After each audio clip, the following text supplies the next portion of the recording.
대선 열흘 전 스타파워를 출격시킨 총력전에도 승자가 누가 될지 여전히 안개 속인 것으로 나타났습니다. 미국 가정 4곳 중 한 가구는 페이첵 투 페이첵으로 근근히 먹고 산다고 밝히고 있습니다. 바이든 행정부가 재정적 곤경을 겪은 800만 명에 대해 학자 융자금을 탕감해 주려는 새 탕감안을 발표했습니다. 할로윈데이 아이들이 즐겨 먹는 캔디 속에 유해 물질인 식용색소 레드다이3가 발견돼 주의가 요구되고 있습니다. 미 질병통제예방센터는 올겨울 코로나19 증가세를 우려하며 시니어들에게 2차 코로나 백신 접종을 권고했습니다. 시청자 여러분 안녕하십니까? 워싱턴 뉴스 투데이입니다. 대선 열흘 전 스타파워를 출격시킨 총력전에도 불구하고 이 승자가 누가 될지 여전히 안개 속인 것으로 나타났습니다. 7대 경합제 승부에서 카말라 해리스 민주당 후보와 도널드 트럼프 공화당 후보는 1% 차이의 초박빙 접전을 벌이고 있는 데다가 여론조사별로 매일 엎치락 뒤치락하고 있습니다. 한면태 기자가 보도합니다. 2024 백악관 레이스가 열흘 앞으로 다가오자 스타파워들을 잇따라 출격시킨 총력전을 펼치고 있으나 좀처럼 안개 속 승부를 바꾸지는 못하고 있는 것으로 보입니다.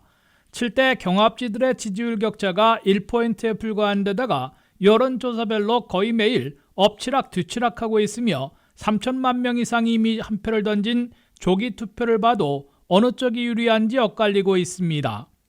경합지 중에 한 곳인 조지아 애틀랜타에서는 미국의 첫 흑인 대통령이었던 버락 오바마 전 대통령이 첫 흑인 여성 대통령에 도전하는 카말라 해리스 민주당 후보와 처음으로 합동 유세를 갖고 최후의 열정을 다시 끌어올리려 전력 투구했습니다. We do not need 4 years of a wannabe king, a wannabe dictator running around trying to punish his enemies. It's either Donald Trump in there stewing over his enemies list, or me working for you, checking off my to-do list. 버락 오바마 전 대통령은 왕이나 독재자가 되고 싶은 사람에게 4년을 다시 맡겨서는 안 된다고 트럼프 후보를 직격했습니다. 카말라 해리스 후보는 트럼프가 오벌 오피스에 다시 복귀하면 내부의 적들을 보복하려는 리스트를 작성하는 반면에 나는 여러분들을 위해 무엇을 할 것인지 리스트를 만들고 있을 것이라며 양자택일을 촉구했습니다. 해리스 후보를 위한 합동 유세에는 미국의 유명 가수들도 대거 출격했습니다. 이에 비해 도널드 트럼프 공화당 후보는 서부의 애리조나와 네바다를 돌면서 레드월 다지기에 전력 투구했습니다. We're a dumping ground. We're like a garbage can for the world. We're like a garbage can. You will obliterate our economy, kill millions of jobs, kill thousands of people too, by the way, and destroy your family finances probably forever. 트럼프 후보는 특히 국경을 열어놓는 바람에 미국을 쓰레기통같이 만들어 놓았다며 그런 후보에게 맡기면 미국 경제를 망치고 여러분의 일자리를 없애게 될 것이라고 경고했습니다. 해리스 후보와 트럼프 후보는 금요일에는 이례적으로 공화당 아성으로 꼽히는 텍사스에서 나란히 캠페인을 벌이는데 1,500만 명씩 SNS 팔로우나 청취자를 가진 유명인들의 팟캐스트에 녹음으로 출연해 미 전역에 최후 메시지를 전파하는 팟캐스트 대전을 벌이게 됩니다. 해리스 후보는 브루네 브라운 휴스턴 대여 교수의 팟캐스트에 출연해 녹음하고 톱가스 비욘세의 지원을 받게 되며 트럼프 후보는 넘버원 팟캐스트인 존 로간에 출연해 역시 녹음으로 최후 메시지를 미 전역에 전파하게 됩니다. 하지만 대선 열흘 전 판세에서도 누가 승자가 될지 안개 속에 휩싸여 있는 것으로 보입니다. 중립적인 538과 뉴욕타임스가 각 여론조사들을 종합한 결과 전국 지지율에서는 48% 동률이 나왔고 7대 경합지들에서는 해리스 후보가 펜실베니아, 미시건, 위스콘신 등 불월 3곳과 네바다에서 우세하지만 모두 1포인트 차이에 그치고 있습니다. 트럼프 후보는 레드월 3곳에서 우세한데 노스캐롤라이나, 조지아에서 각 1포인트, 애리조나 2포인트의 간발의 차이로 앞서가고 있습니다. 25일까지 3천만 명 이상이 이미 투표한 조기 투표 열기를 분석한 결과 어느 한쪽으로 승부가 기울지는 않고 있는 것으로 나타났습니다. 최대 표봐 펜실베니아에서는 민주 60%, 공화 30%로 2배나 차이 나고 있는 반면에 노스캐롤라이나는 34% 동률이고 조지아에서는 공화당이 48대 46, 애리조나에서는 42대 36, 네바다에서는 41대 36으로 민주당보다 많이 조기 투표해 이 판세도 엇갈리고 있는 것으로 나타났습니다. WKTV 뉴스 한면택입니다. 미국 가정 4곳 중 한 가구는 페이첵 투 페이첵으로 근근히 먹고 산다고 밝히고 있습니다. 가구 소득의 90% 이상을 주거비와 식품, 보육비, 의료비 등에 쏟아부어야 하는 미국 가정들이 3분기 말 현재 26%로 전분기보다 소폭 악화된 것으로 조사됐습니다. 미국에서 페이첵 투 페이첵, 즉 근근히 먹고 산다는 가정들이 좀처럼 개선되지 못하고 있습니다. 뱅크 오브 아메리카 연구소가 조사한 결과 미국 가정 4곳 당 1곳은 근근히 먹고 살고 있다고 대답했습니다.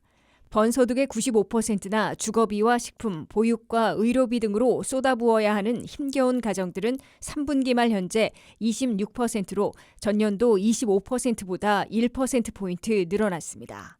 번소득의 90%를 생활 필수 비용으로 써야 하는 가정들은 그보다 높은 29%로 전년보다 역시 1%포인트 증가했습니다. 이로 미뤄 미국 경제에서 일자리가 안정되고 물가 진정으로 실질 임금이 상승했음에도 미국 가정의 재정 상황과 미국민들의 삶은 오히려 더 어려워졌음을 보여주고 있습니다. 페이첵 투 페이첵으로 근근히 먹고 산다는 미국 가정들은 저소득층이 가장 높은 비율을 보이지만 중산층, 고소득층도 상당한 비율을 보이고 있습니다. 연소득 5만 달러 이하의 저소득 가정에서 근근히 먹고 산다는 비율은 36%로 전년보다 1%포인트 늘어났습니다. 연소득 5만 달러에서 7만 5천 달러 사이의 가정에선 24%로 역시 전년보다 1%포인트 증가했습니다. 연소득 7만 5천 달러에서 10만 달러 사이인 중산층 가정에선 22%로 전년보다 1%포인트 늘어났습니다. 연소득 10만 달러에서 12만 5천 달러의 가정에선 21%로 역시 1%포인트 증가했습니다. 심지어 연소득 12만 5천 달러에서 15만 달러 사이의 고소득층에서도 근근히 먹고 살고 있다고 대답한 비율이 21%로 전년보다 1%포인트 늘어났습니다. 연령대별로 보면 거의 은퇴를 마무리하고 있는 베이비붐 세대가 근근히 먹고 산다는 비율이 30%로 가장 높았습니다. 다음으로 은퇴하기 시작한 X세대가 27%로 두 번째 많은 것으로 나타났습니다. 베이비붐 세대보다 더 나이 든 고령층은 주거비와 생활비를 덜 쓰고 각종 지원을 받고 있기 때문인 듯 근근히 먹고 살고 있다는 비율이 25%로 낮아진 것으로 조사됐습니다. X세대보다 어린 밀레니얼 후반 세대들도 25%를 기록했습니다. 밀레니얼 초반 세대들 가운데 근근히 먹고 산다는 비율은 21%로 나타났습니다. 가장 어린 Z세대에서 페이첵 투 페이첵으로 살고 있다는 비율은 18%로 조사됐습니다. 바이든 행정부가 자연재해나 막대한 의료비 등으로 재정적 곤경을 겪은 800만 명에 대해 학자 융자금을 탕감해 주려는 새 탕감안을 발표했습니다. 그러나 이번 새 방안은 내년에는 규정 개정 작업이 완료되는 일정이어서 대선 결과에 따라선 무산될 수도 있을 것으로 지적되고 있습니다. 김미영 기자의 보도입니다. 바이든 행정부가 잇따른 공화당 진영과 연방법원의 제동에도 불구하고 끊임없이 학자융자금 탕감 계획을 내놓고 있습니다. 바이든 행정부는 25일 새로운 학자융자금 탕감안을 발표하고 2025년 중에 실시하도록 규정 개정 절차에 착수했다고 밝혔습니다. 연방교육부가 발표한 새 학자융자금 탕감안은 자연재해에 타격을 받았거나 예기치 않는 막대한 의료비 등으로 재정적 곤경을 겪은 800만 명에 대해 탕감해주겠다는 내용으로 되어 있습니다. 새 탕감안으로 혜택을 볼 수 있는 800만 명 가운데 첫 번째로는 2년 안에 상환금을 제때 내지 못해 디폴트, 즉 지불 불능 상태에 빠질 가능성이 80% 이상으로 나타난 사람들입니다. 연방교육부는 매년 100만 명이 학자융자금을 상환하지 못해 디폴트되고 있다고 밝혔습니다.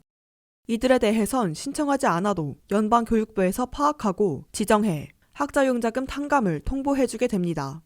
두 번째로는 자동 탕감이 아니라 재정적 곤경을 겪은 해당자들이 연방교육부에 탕감을 신청해 심사를 받은 후 승인되어야 탕감받게 됩니다.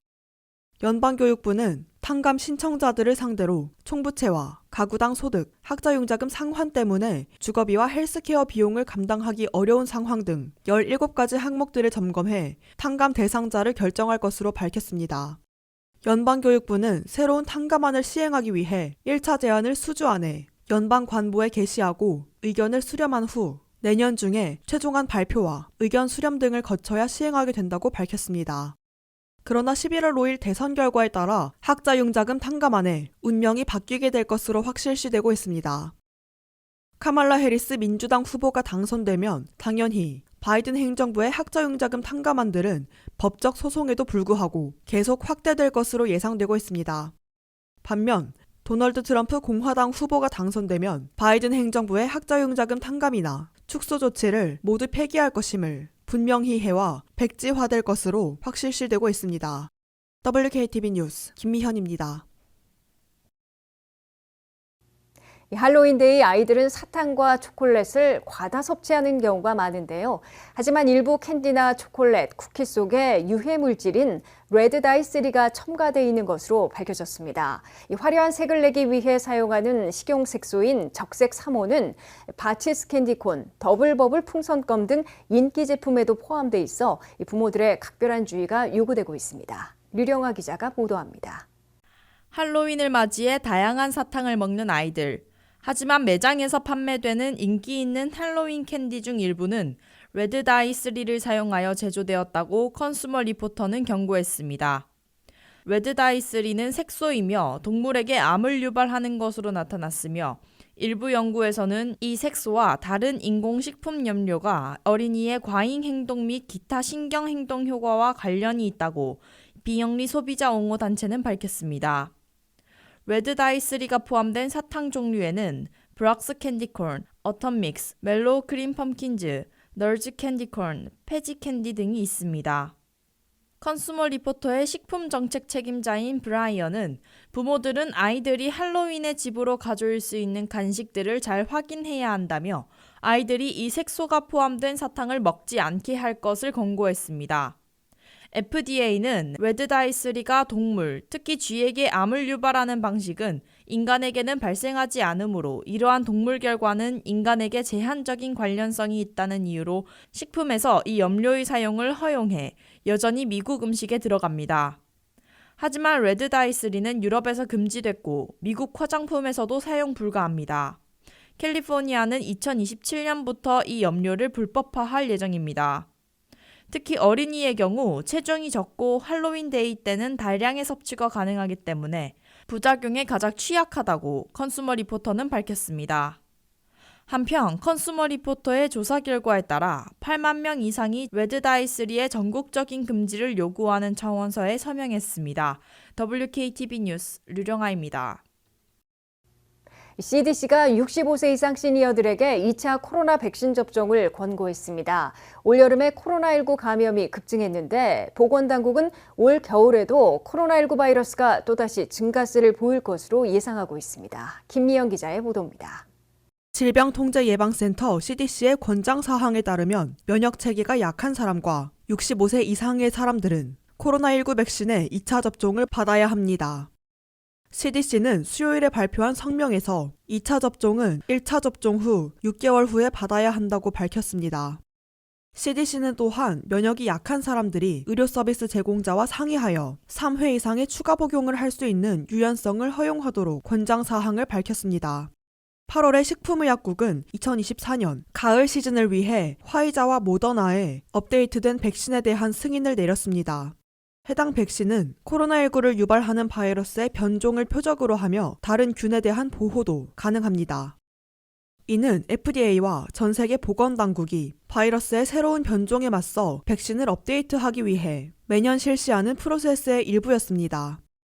CDC는 이전 시즌과 마찬가지로 이번 가을과 겨울철 바이러스 급증에 대비해 모든 미국민에게 업데이트된 코로나19 백신을 접종할 것을 권고하고 있습니다. 하지만 오하이오주 메디컬 센터의 조사에 따르면 미국인의 절반이 이번 시즌에 코로나19 독감 예방접종을 받을 계획이 없는 것으로 드러났습니다. CDC는 최신 보도자료에서 코비드19의 심각한 결과에 가장 취약한 사람들을 보호하기 위해 백신 접종의 중요성을 계속 확인하고 있다라고 전하며 권장되는 백신을 접종하면 현재 미국에서 대부분의 감염과 병을 일으키는 바이러스 변종에 대한 보호를 강화할 수 있다고 밝혔습니다. CDC는 또한 코비드19 백신이 장기 코비드의 영향을 겪을 가능성을 줄이는 데 도움이 될 수 있음을 상기시켰습니다. WKTV 뉴스 김미현입니다. 이상으로 워싱턴 뉴스투데이를 마치겠습니다. 시청해주신 여러분 고맙습니다.